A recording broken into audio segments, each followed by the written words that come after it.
Welcome to Movie Night. I'm Will Hume, and here are the movies I will be reviewing this week. What kind of movie are we gonna make?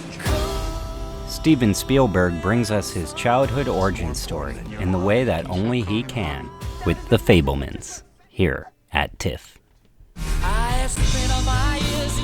Another TIFF special is the Billy Eichner gay rom-com from producer Judd Apatow. We've got the early review with Vu. Plus, Sam Mendes returns with his filmmaking time capsule in Empire of Light. And I talked to TIFF patrons about their own movie plans. It's all here in this special edition of Will Hume, FilmGamer, at the movies. Dreams that you never forget.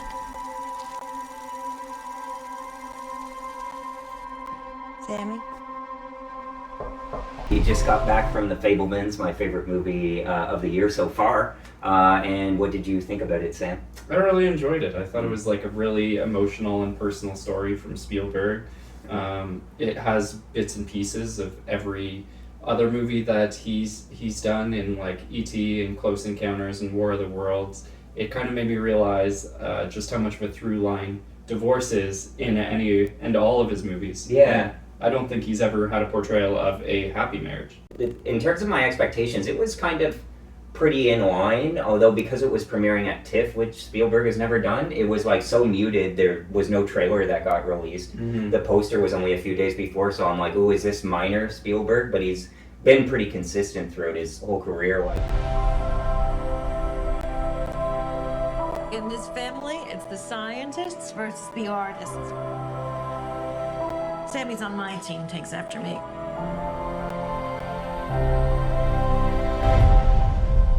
I don't know, like, exactly as you would picture a Spielberg movie to be, at least. Like, it has kind of the same coloring, and then, like, great cinematography by Janusz Kaminski. I just want to ask, like, what do you think of the performances, like Seth Rogen or Michelle Williams or Paul Dano, or any of the others? Yeah, I mean, like across the board, it was pretty fine. Mm-hmm. I mean, No standouts, really.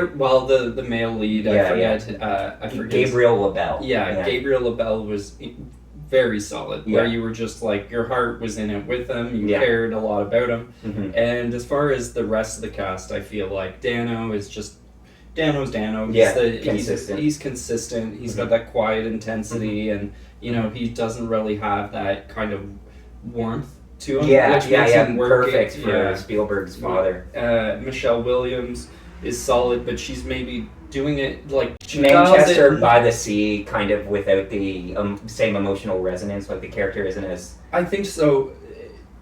Manchester by the Sea is an example of her appropriately like dialed in, where there's like emotional damage. Yeah, and Mm-hmm. and with this one, she's struggling. She's very good. She's playing it as though she's got like, I don't know, like she's just a little over the top, like over exuberant, where it's kind of like, oh, okay, this is like a lot. Yeah, she brings a lot of life, but and kind of overdoes it in spots. Yeah, it's like if she subtle. was acting like for the stage and playing for a larger audience to see like she's visibly just trying so hard, and it's a little bit like you're constantly reminded, oh, it's Michelle Williams, but she's fine, like good. Seth Rogen. Seth Rogen was an interesting choice. He was an interesting choice, but he was also kind of like a perfect choice. Just like the in uncle. the movie, in the movie he played just a lovable uncle who you can't help but like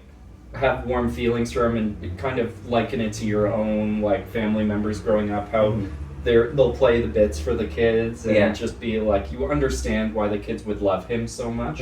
And he wasn't like, he was kind of a little bit more relaxed, I think, in that role versus some of the others where he's constantly trying to play for laughs, and he knows he can just do his natural. Yeah, he was like purposefully subdued in this movie compared to Michelle Williams, which I think like serves them all well. And I thought it was like a pretty good character. Probably my favorite, but it's kind of interesting the distance he has on this project, because it's like it's a personal story, but it didn't get too in depth with any of the characters. Like you get a bit with the great uncle played by Judd Hirsch, who just comes in one scene. So Judd Hirsch is somebody I want to single out, because it's like the single best heat check performance where somebody shows up on screen, and I'm like, for a lot of people like our age might not like know who he is, and I only know him from Ordinary People, and he replaced technically one of the previous characters on the ABC show, the Goldbergs. He came in as like the other uncle to an actor. But in this movie, he just comes on and he just throws throws heat. Like, knows exactly what he's doing. He knows exactly what he's supposed to do. Executes just perfectly. And he has like maybe, what would you say, like less than 10 minutes on screen. Maybe two scenes. And just dominates. Yeah. Unbelievable performance, integral to the story of the main character, and like kind of illustrates like why the passion for filmmaking, and like separating yourself, how you can't really separate yourself from your art, and how your life and art are always going to be pushing and pulling and tearing you apart, but it's just the way it is.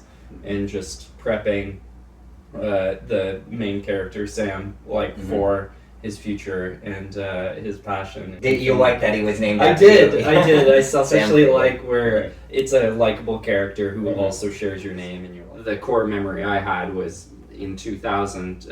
I'd seen movies, I think, before that point in theaters, but the one that stands out is when our dad took us to see X-Men. I think at the Cineplex. And when the new Cineplex opened, and just like that was like your mind was just shattered at that point, where you're like, oh my god. And funny this enough, is the best thing ever. And we saw the movie at the Roy Thompson Hall where X-Men was filmed. Where Magneto and Charles Xavier are both like introduced, and they have that first conflict. But I think based on that, that's like a very natural place to start, and it's amazing. And just he sees in a movie, it just unravels for him. Like he sees this, I forget what movie it was. I forget like an the old movie. There was a train. John Ford. There was a train heist, and there's a scene in it where, there's a train going by and it crashes into a car.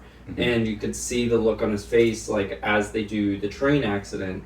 How the hell did they do this? And it kind of, like... Did you find it was effective, like, even watching that? Yeah, like, he brings it with because you can still. see that, and that's the great thing about that, the child who's playing that, because it was, like, you could see in his eyes just, like, the holy crap, how on earth did they do this? And then dovetails perfectly into, him having the 8 days of Hanukkah. Is 8 days, I think? 8 days of Hanukkah, where he got the train set from his dad, and all he wants to do is crash it. And I thought that was it was excellent, like seeing that dovetail, and then the mom encouraging him, and the dad being like, you need to take care of things, and being very practical, and the mom being more of a dreamer. I thought that was a nice push and pull, and that's like... Did it remind you at all of our parents? Because I always thought that mom was we just broke everything, though.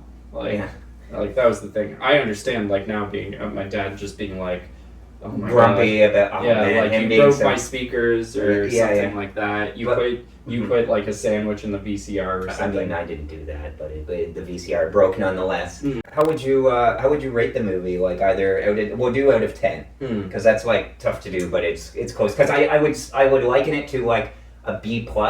But I wouldn't say like 7.8. I'd say like for me it would be an 8 out of 10 if we're doing full numbers. Yeah, if we have to do full numbers, I would round up to an 8. I would be inclined to say 7.5, which would be I don't know. I think that would be around a B+. But is it a movie you would watch again? Because I was thinking about that myself. I'm thinking about, it's very easy to watch. The scenes are short. It moves along. It's a bit fat, but it's like I can imagine it.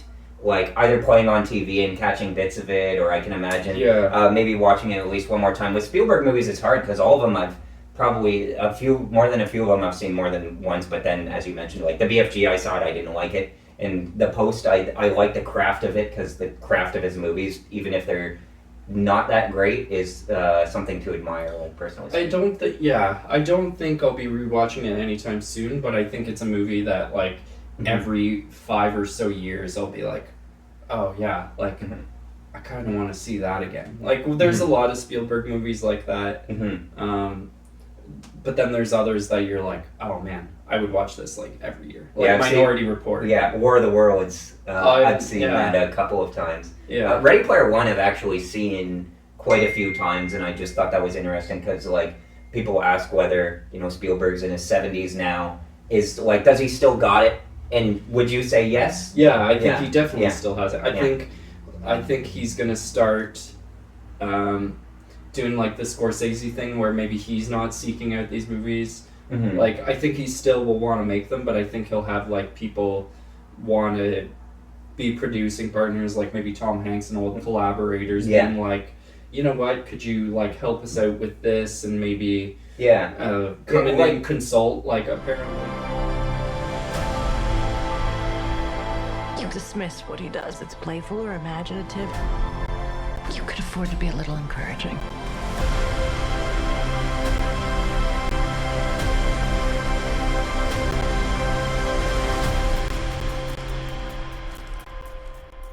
What was your favorite part? Film. It's just static frames with darkness in between.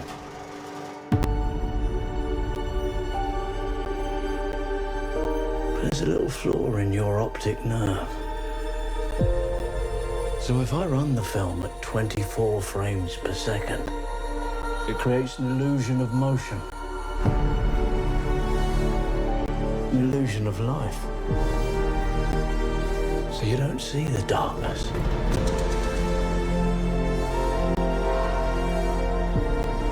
Out there, I just see a beam of light.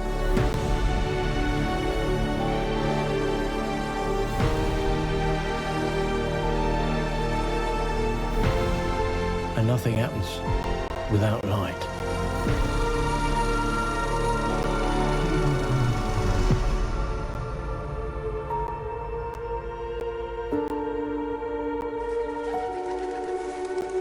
Alright, so Vu and I just came out of Empire of Light at the Princess of Wales Theatre, and it was similar to this greenery. It was a really nice, well-photographed movie. The score was good.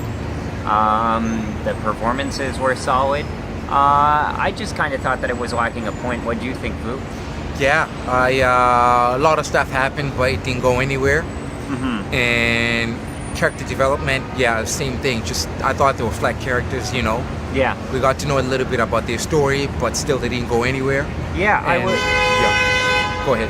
I was interested in the projector guy, played by Toby Jones. I thought he'd be into it more. I mean, Colin Firth was in it as much as he needed to be. I thought, again, like the character played by Michael Ward, Steven?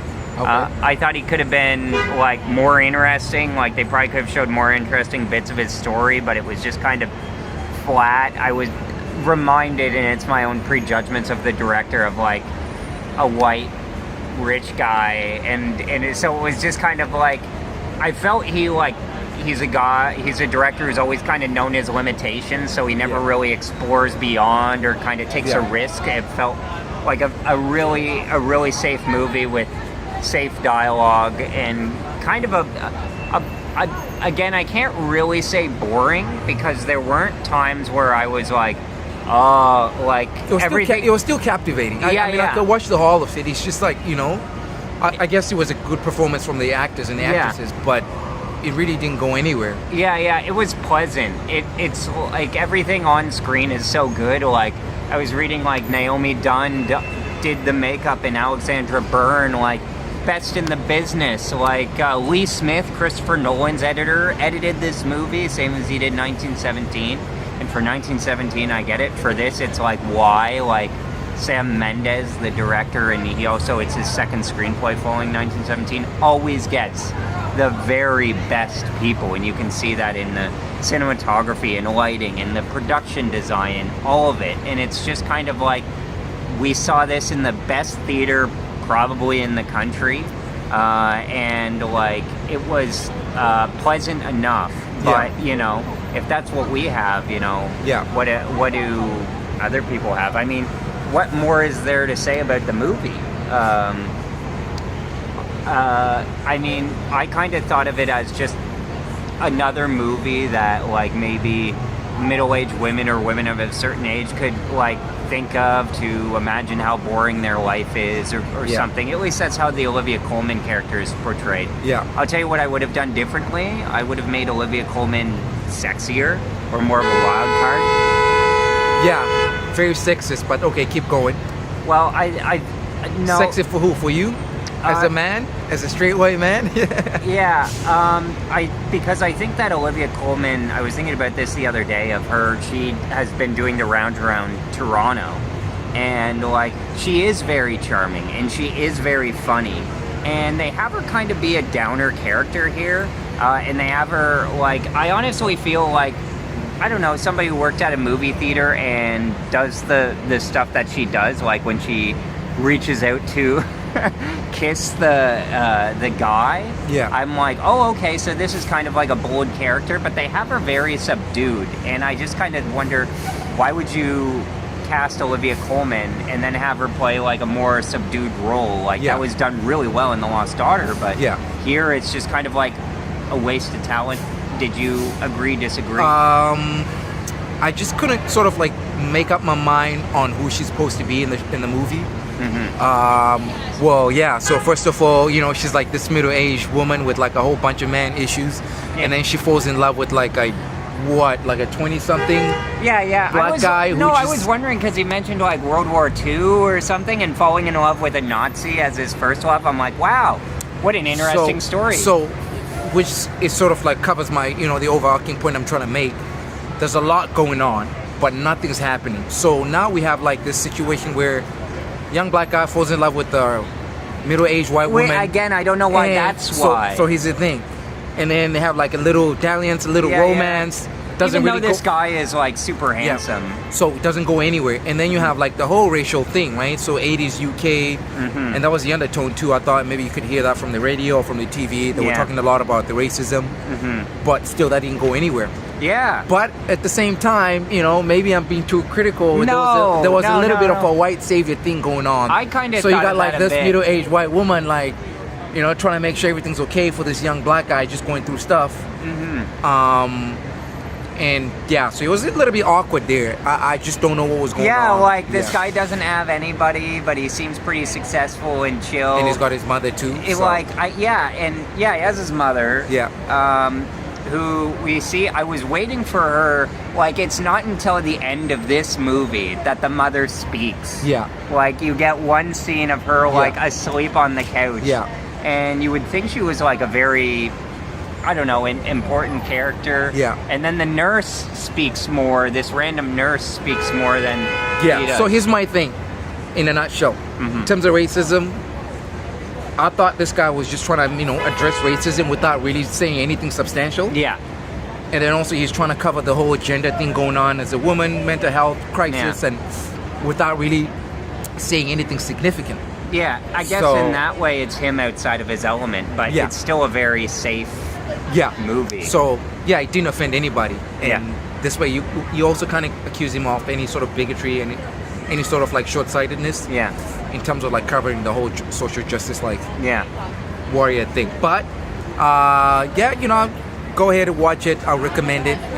It's worth watching. Like, it's something going. you can catch on Netflix, or it will be on Disney Plus eventually. It's exactly. Searchlight. Yeah. So how would you rate it out of 10? 5. Yeah, I'd give it a 5. Yeah, I'd give it. I'd give it a 5. Yeah, I'll probably give it a C+. A very expensive 5 out of 10, C+ as well. Yeah, how much did it cost? Do you know anything about it? I don't know, but it seems like double digits. Obviously, I would be surprised. I mean, I'd be surprised with the way Hollywood goes. I wouldn't be surprised if it was triple digits, but I'd say looks like a $50 million film. I'll put like a tick up there or something to see how much it is. But like it. You can see the money on screen. Like, it looks like it had a decent budget. It didn't feel constrained at all to me, even though it was so-called conceived during the pandemic. How about you? Like, because it looked great. It looked great. I think for like the UK 80s, I mean, usually it's gray. When you're filming in the UK, it's usually gray. Maybe it's a beach town. I thought there was a little bit of color, so that was great. Did you find it's not as dreary? Actually, I noticed like first 10 minutes or something is very dreary, gray. Yeah. Snowy, rain, and then eventually it was like summertime, right? But the So- scene of him with the fireworks, I was thinking of like Brokeback Mountain, where they do the same thing, except it looks like way more beautiful here because it's Yeah. like Roger Deakins and much more advanced camera techniques than in 2005. But yeah, overall, worth watching, but not fantastic. Yeah, well, okay. Yeah. After getting a double dose of movies about movies, I decided to check out what the people wanted. Who's your guys' favorite director or, style of films, brand, whatever? Is it bad if I say Damien Chazelle? No, not at all. It's really good because you're here waiting for him to, maybe come out and sign an autograph. Yeah. I love Damien Chazelle. I also really like Greta Gerwig and Noah Baumbach. Yeah. So you must be excited for White Noise. Oh yeah. Yeah. I like those more like quirky, like awkward, funny films that have real feeling people in them. Mm-hmm. Yeah, I'm a huge Damien Chazelle fan, and also Richard Ayoade is one of my favorites. Who?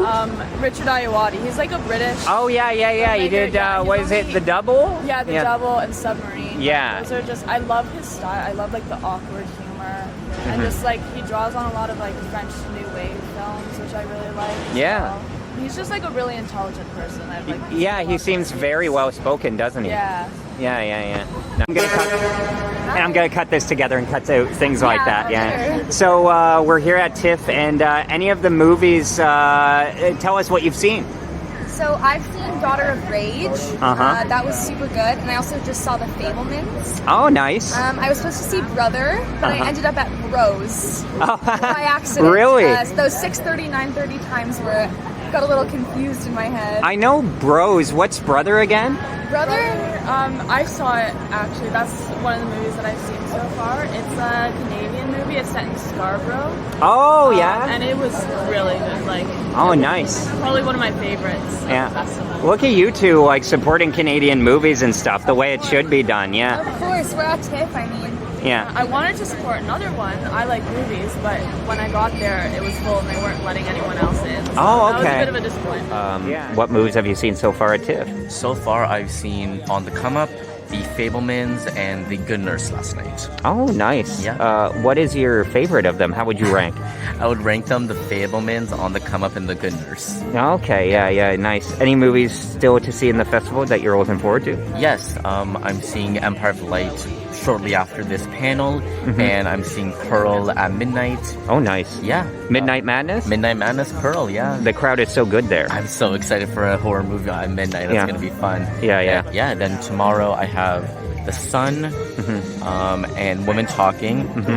And then Friday I have My Policeman, and that's it as of right now. Yeah, that's a lot though. You had to go through a lot. Do you do any kind of writing, or you're just a fan? Yeah, no. I have my own blog, Entertainment Essence. I've been writing for a couple years, and I'm just trying to make a sort of like a digital portfolio for when I'm done school, because I'm in my final year. Nice. And have something to show for myself. Oh, wonderful. So, what movies have you seen at TIFF? So I was actually at the opening Midnight Madness for the Weird Al Yankovic movie, which was really good. Exactly what I expected. Yeah. Didn't take itself too seriously, but it was funny, and I'm a huge Weird Al Yankovic fan, so it was amazing to open the festival with that. Yeah. Was Daniel there? He was there. Yeah, and he's amazing in it. Evan Rachel Wood was there. She plays Madonna in the movie. Nice. Yeah, and then the next day, we went to go see Bros, the Billy Eichner movie. Oh, nice. That was really funny. I really liked that one. It was unlike anything I'd ever seen before. So we just came back from the movie Bros and are just giving our thoughts on it. I am Will here with my pal Vu, who is native to Toronto, I guess. No. I mean, how long have you lived in Toronto is what I mean. My whole life. Yeah. My whole time in Canada. I just went to school in Ottawa, but so kind of like where I live. And I'm from Kingston, so we have different perspectives.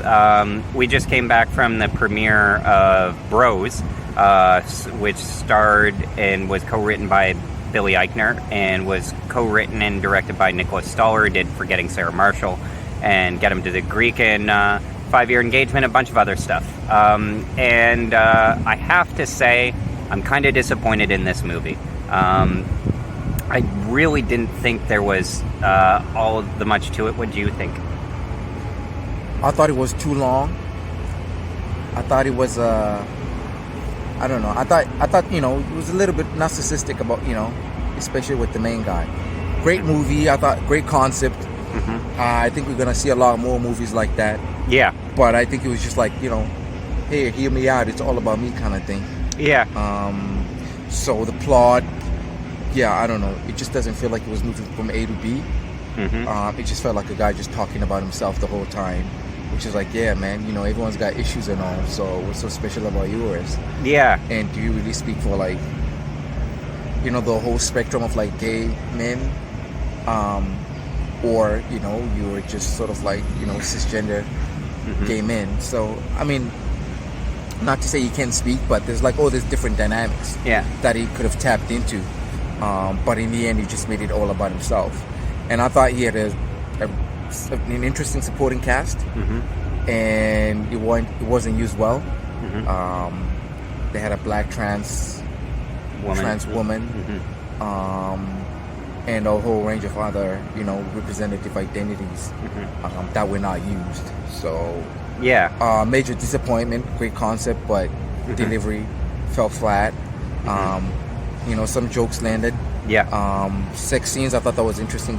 That was an interesting thing too. I haven't seen like gay sex scenes like that in at least like mainstream movies, and it was actually they were cut well. Like they didn't. A lot of times when you see sex scenes in movies in the theater, it like gets awkward or something like that. But these were they were a strong part. I wasn't even thinking about it while I was watching it. Even like the funny parts in the sex scenes too. I thought they landed. It wasn't cringy at all. It was actually intriguing. And I mean, I don't know if a lot of people felt uncomfortable, but I just found it interesting and compelling. So it kind of presents itself as both like a common, like in the mode of Annie Hall, like standard romantic comedy set in New York, like relationship drama, and then but it's kind of teases a perspective that we don't really get too drawn into because it's trying so much to be like every other rom-com, like except gay. So it's like it's a very like necessary movie to make. It's just in terms of being like a movie, in terms of like editing, it went on a bit too long. It was lacking in parts. It was great to see it with like a full theater and seeing everybody there. But like there was too much that was underdeveloped, like Friends side roles. You mentioned some of the other characters that like weren't really given much to do, so it doesn't really justify like why we're following this character or something, or make a big deal about it, which is like just a double-edged sword, I guess. So I'm interested to see what else is going to do. What it inspires. And I'm also interested in like to see all the other members of the cast, to see what they're going to do. So, but interesting concept. But I recommend you guys go watch it. You probably just want to watch it once. Will doesn't think it requires like a second viewing. No, I don't think. I don't ever watch movies twice, really a whole lot, and this one certainly isn't worth it. People who are like, oh, I didn't like this movie, maybe I need to watch it a second time. I don't get that. That's like if you didn't like it, like too soon at least. Like I get the values and perspectives change, but like if a movie is worth your time, is it really worth seeing twice? I don't know. Well, over time, maybe, if you watch other stuff and then you go back to it like a couple years later, you'll be like, maybe let's see what he was trying to do. So change your mind. This is, to me, is a movie that maybe you'll see on video or see it when it's streaming. There are a lot of funny moments. My favorite character was probably Bowen Yang, actually from SNL, and he made me laugh. And, there are some okay cameos, but just as a movie in terms of like construction, direction, editing, there wasn't really a whole lot to it. It's just a series of sketches, and I didn't think the acting would have really gone a long way had they gotten actual actors. So, I mean, that's my take on it. I'd give it like 5.5 out of 10. What'd you give it? 6. I'd give it 6. So there you have it. Bros reviewing bros. So that was good. And then we saw What's Love Got to Do with It with Emma Stone and Lily James. Oh. And it's like an Indian kind of rom-com. Oh, I've heard. About arranged marriage and yeah, that was really good. That was Okay, good. What's your... What else have we seen? I think that's it. That's all we saw so far. What's your favorite of the festival? Actually, no. What am I saying? We saw Biosphere. Oh my God! With Mark Duplass and Sterling K. Oh, I heard about that. That was amazing. That was so good. I can't believe that kind of just... Yeah. Well, it's like they all blur together. I know, especially like when you're going back to back to back. I would have to say Biosphere #1, just because it was probably the most creative I saw. What's it about? It's about these two men are the only living survivors of some like huge world catastrophe. And they're the only two survivors, and they live in this kind of biodome thing. Oh, nice. And it's about how they start to procreate. Oh. Which is really interesting because it's two guys. So it was really good. It was very creative and just really actually emotional too, and funny, really funny. So I would have to say Biosphere is the highlight so far. What are we feeling? You pick. I'm Will, and thanks for being a part of this. Okay, have a good evening. Yeah. Thanks. Thanks, everyone.